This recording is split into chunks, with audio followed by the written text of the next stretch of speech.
మనస్సును స్వాధీనం చేసుకోవడం ఎలా? నిరాశకు లోను కావద్దు. ఇప్పటి వరకు చెప్పినవి ప్రాథమిక సాధనలు. మనస్సును స్వాధీనం చేసుకోవాలని అనుకునేవారు వాటిని క్రమం తప్పకుండా అభ్యాసం చేయాలి. ఆ సమయంలో సాధకుడు పట్టు వదలకుండా శ్రమ పడతానని ప్రతిజ్ఞ చేయాలి.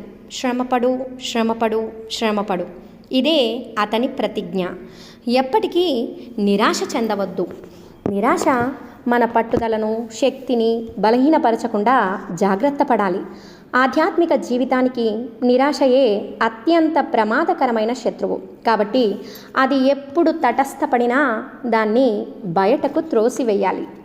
మనస్సు అత్యంత ఘోరమైన నిరాశ నిస్పృహలకు లోనైనప్పుడు, ఆ పరిస్థితి నుంచి మనం ఎప్పటికీ పైకి లేవలేమని తోచినప్పుడు, ఈ అంతర్మథనాన్ని తట్టుకోలేమని భావించినప్పుడు మన మనస్సు, మనము వేరువేరని భావించి దాన్ని పరిశీలించడం ప్రారంభించాలి. మంచివైనా చెడువైనా మన మానసిక పరిస్థితులే మనమని ఎప్పుడూ భావించకూడదు. ఎందుకంటే ఆత్మ, మనస్సు ఒక్కటి కావు కదా.